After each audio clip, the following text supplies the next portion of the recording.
No, Dracula. No, please. Please no. Leave me alone. No. No cars. No cars. Please. No, Igor. Go away. No. No, Dracula. No. No means no. Please. Bad touch. Bad touch. No.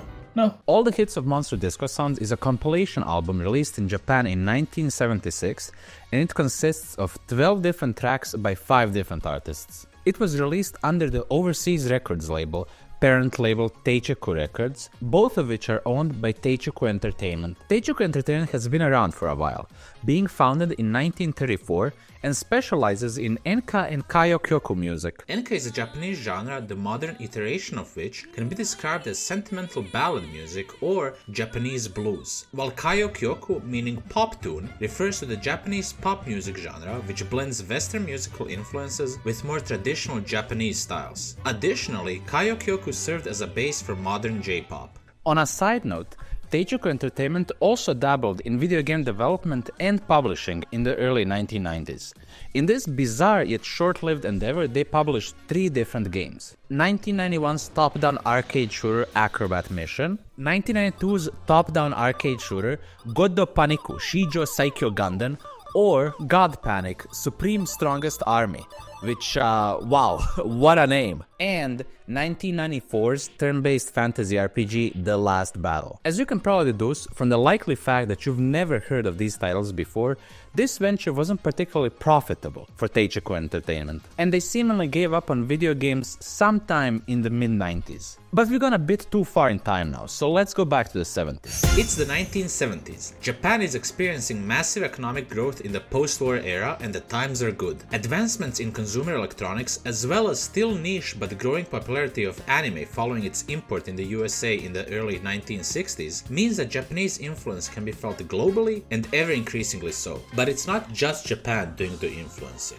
The reverse is also true. Japan is now actively and ravenously importing elements of foreign cultures, building upon them and adding their own flavor to them, continuing the never-ending loop of creation by iteration. A lot of these imported cultural elements come from the United States for hopefully obvious reasons, but none are quite as popular as those originating in the African American culture, especially when it comes to music. Starting with jazz at the beginning of the century, blues in the 60s, funk, disco and boogie in the 70s and 80s, and even the current day influence of hip-hop and R&B, the effect these genres have had on the Japanese music industry cannot be overstated. And this is where Overseas Records' Disco Sound series comes in. The Disco Sound series ran in the late 70s at the height of Japan's disco fever. The series featured both compilation and album LPs by primarily non-Japanese artists. Most LPs in the series were pretty standard imported albums or compilations, but some were more special, like the very album I'll be talking about today. But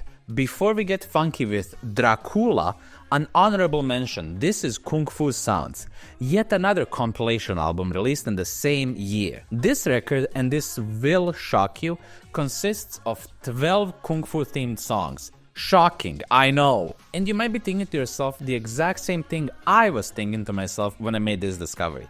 They managed to find 12 different disco songs about Kung Fu in 1976, and yeah, they did actually. Sure, Chinese Kung Fu by Banzai is on it twice, but we'll let that slide. And sure, almost half the LP is made up of songs by Carl Douglas, the man who introduced most of us to concepts of Kung Fu fighting and everybody. Though thinking about it now, Kung Fu was probably super popular in the 70s thanks to Bruce Lee, so having a Kung Fu only LP isn't that weird. Definitely not as weird as Disco Vampires and Soul Frankenstein. Before I scare the pants off of you with the horror of disco music, let me just read some of the track names real quick. So we have Sexy Dracula, Igor's Reggae, Vampire Blob, The Creature from the Freak Lagoon, and finally, Godzilla.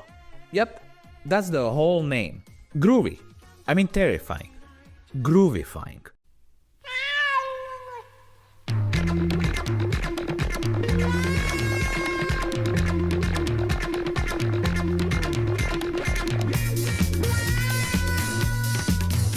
This 43-minute long LP opens with Hot Blood's Le Chat, which means the cat in French. Now, Hot Blood is no stranger to groovy songs about monsters. That's actually his whole thing. In fact, just 1 year after this LP, Hot Blood would release Dracula and Co., which is basically the same thing as this album, the only difference being that this is a compilation album featuring 12 monster-tacular songs by 4 different artists, while Dracula and Co. features songs all made by Hot Blood. But as cool as Dracula and Co. looks, we're here to discuss Le Chat.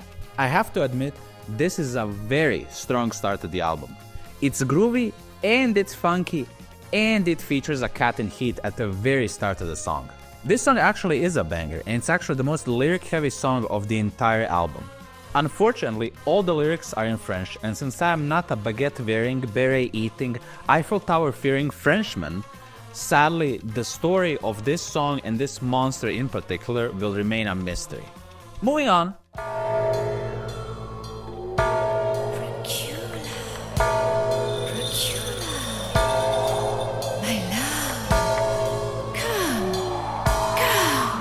I don't know how to tactfully go about this, so I'll just say it. This song is about Dracula coming. And I'm not just making like a joke, like, oh, he's going to a place and I'm saying he's coming, haha. No, it's literally about Dracula shooting hot, juicy, ooey gooey, invisible in the mirror, viscous globs of cum. It makes me sick. Fun fact, it takes Dracula 1 minute and 50 seconds to ejaculate. The song slaps, but it literally starts with a woman begging Dracula to come, and then Dracula's like, ah ha ha ha, and then woman is like, come, come, oh Dracula, come. And then Dracula starts moaning, and then a bit later Dracula announces that he's coming, and then the woman starts moaning, and then this just kinda keeps going until the song finally ends. Don't get me wrong, the song really does sound good, but damn, I feel like I need to put condoms on my ears before I listen to this song.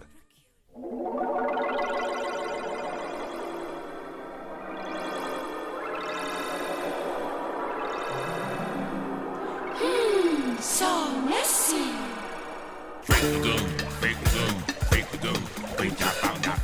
Now this is the first song by Sweet Exorcist, and you can kinda already tell what his style is. He isn't that much of a lore builder, because in this song that lasts 3 minutes and 42 seconds, the phrase Freak Lagoon is uttered 71 times. And that's kinda his style. For most of the songs, he just has the monsters say their name over a funky beat. It's still funky fresh, so I'm not too mad about it. There is some lore, however, because the second most uttered phrase is so messy. At first, I thought they were saying so messy, like the freak from the Freak Lagoon was also a messy freak. But after looking up Sweet Exorcist on Discogs and seeing this song, I realized it was so messy. The creature from the Freak Lagoon is like a disco Loch Ness monster, and that's pretty neat.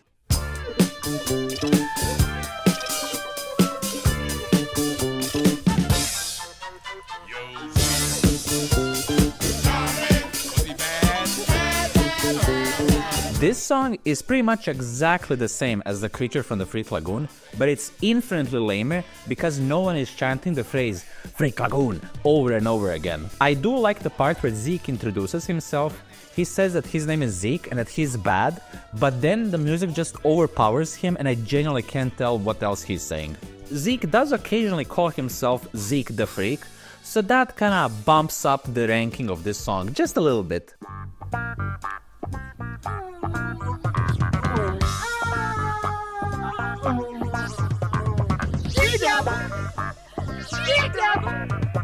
Wow! That's me! And I'm a man! This is the only song on the album that features a she-monster, and you best believe that it starts with her moaning and saying how she needs a man.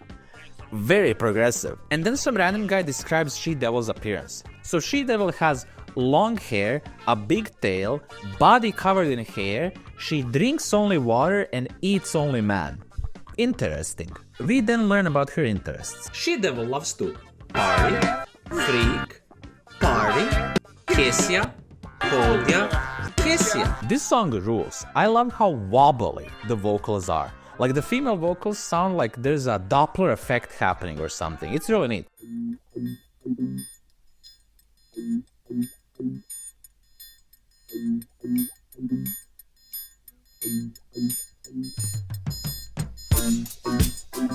Me, you are So Igor got bored of the graveyard shuffle, so he got into Igor reggae.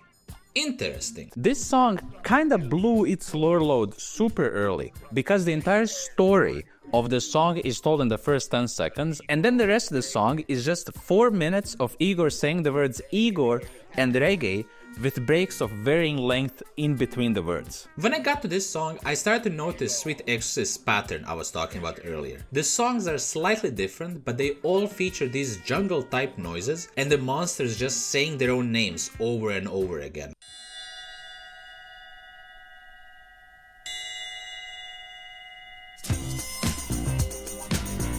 So Dracula.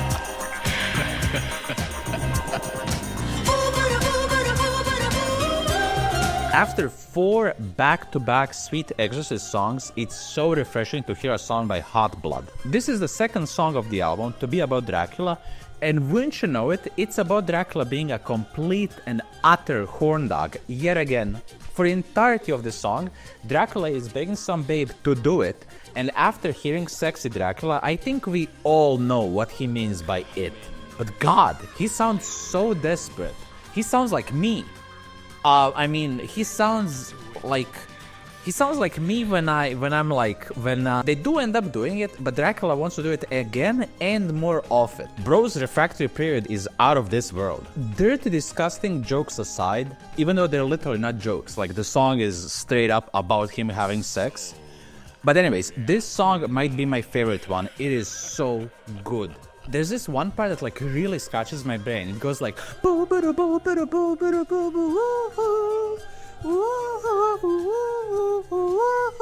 it's so good. And then later there's like a tambourine part that like kind of recreates that vocal part but like with a tambourine. It's so sick. Oh man. I feel like I'm not very good at like explaining songs and reviewing songs. I need to like watch The Needle Drop or something. I need to like, level up my music review abilities. This is the story of Dr. Bizarre. This song is literally just Dr. Bizarre warning people that he is Dr. Bizarre. Like the entire song is just Dr. Bizarre saying, look out and watch out. And that's it. I do have to admit, it is a very cool name. He sounds like he would go on like Odd Adventures or something. Musically, the song is like, it's okay. It's nothing special and it overstays its welcome a lot. Like the entire song feels like one of those like old video game songs that are just like an 8-second loop playing over and over again. Like that's how I felt listening to this song.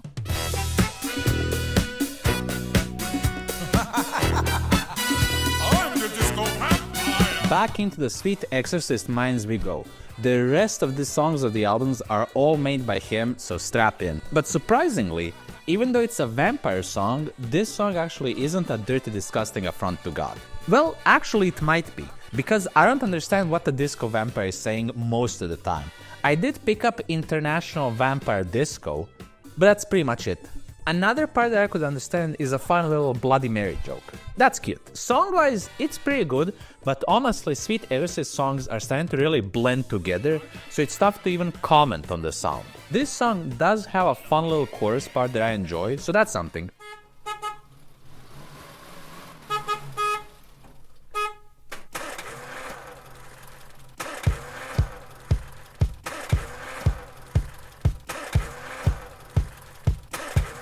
Man, this song could have been so much fun if it didn't have these really annoying car and truck horns honking throughout the entire 5-minute long song. It does make sense, I guess, because the song is about this sentient car monster thing that loves gasoline, but like God, it's so jarring.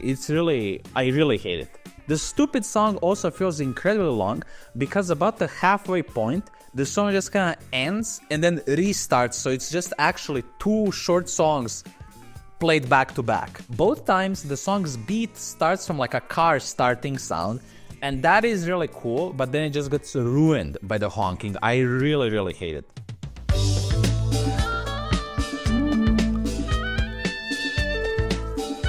Just like you, dear viewer, I was extremely excited for the Godzilla song. But man, what a dud. Like, this song is straight up not about Godzilla. Like, this song is just a guy yelling with two flutes playing in the background. I guess you could argue, oh, Godzilla is fighting in a flute shop or something, like, you know, like a bull in a china shop situation, but I'm not buying it.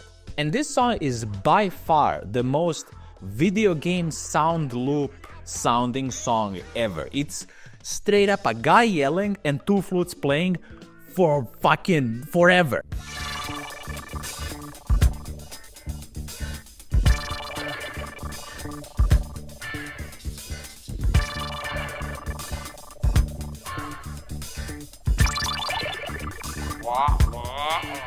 By this point, I was getting really disappointed with Sweet Exorcist songs, but man, he really brings his A game for this song. It's out of this world. Literally. First of all, the song starts out very gloopy and blobby, which is perfect because it's about vampire blob. And secondly, this song continues the trend of Dracula and vampires in general being complete horn dogs. There's so much horny lore in this song, it's so sick. So, Vampire Blob is from another universe, and then he just randomly lands on Earth and just randomly enters a cafe where he fucks the shit out of some bodacious babe, and then he hears a song from a cafe disco, and then he goes to the cafe disco. He then complains how no one wants to dance with him, but interestingly, even though no one wants to dance with him, a babe wants to fuck him, so he fucks a second bodacious babe. And then he goes to a third cafe and fucks a third bodacious babe. And then, you're not gonna believe this, he goes to a fourth cafe and fucks a fourth bodacious babe. What a guy. And then at the end of the song, he announces that he's going to another planet to do all of this all over again. What a legend. And that's the entire album. All in all, I'm feeling a light 7 on this one. Yes, Sweet Exorcist songs tend to be a bit repetitive, but the sheer novelty and the funkiness of this album brings it around for me. Plus, he really did pop off with Vampire Blob in the end, so that's good. Now, before I end the video and close the book on the Anthony Fantano chapter of my life, I have one more fun little thing to talk about. So you know how I mentioned that Teichiku Entertainment published 3 video games in the early 90s? Well, only one out of the 3 games, the hilariously named God Panic Shijo Saikyo Gundam, was also developed by Teichiku Entertainment. The game's bizarre nature goes beyond just the odd name, as the gameplay itself feels like a crossover between a bad mushroom trip and a fever dream. The description of the game on Moby Games reads, God Panic is a vertically scrolling shoot-em-up set in a cartoony, anachronistic version of feudal Japan with supernatural elements. There is no in-game background story or plot advancing cutscenes, with the exception of a wise old man who would sometimes offer the catsuit-clad hero some help. Creatures from Japanese mythology have gone wild, and it is up to the flying protagonist to defeat them, all the while defending himself against enraged villagers, mechanical cats, homoerotic wrestlers, and other grotesque beings. Shout out to Unicorn Links and Dog BB of Moby Games for this accurate, if somewhat understated description, as well as general archiving of this game. Overall, despite, or maybe because of, the game's low randomness, it received mixed reviews. And now it's nothing more than a goofy little piece of Japanese video game history. And now I'm done. I know this isn't my typical video, but I thought it would be a fun exercise almost to like randomly pick a goofy subject and see just how deep I could go down that rabbit's hole. Well, I say I, but it was mostly Wicked. This video was primarily written and researched by Wicked, I just took over at the very end. I'm not sure if I'll do another album review like this, if you can even call it a review. I mean, I do have this fucking insane vinyl, like look at this, Tomb Raider hard bass looking thing, but I don't know, let me know if you'd like to see more of this. And if you like the vibes of this video, be sure to subscribe because I have a lot of fun ideas and videos planned for this year that I'm sure you don't want to miss. And also feel free to let me know what you thought about this format, this album, or just anything. Feel free to just, flame me in the comments.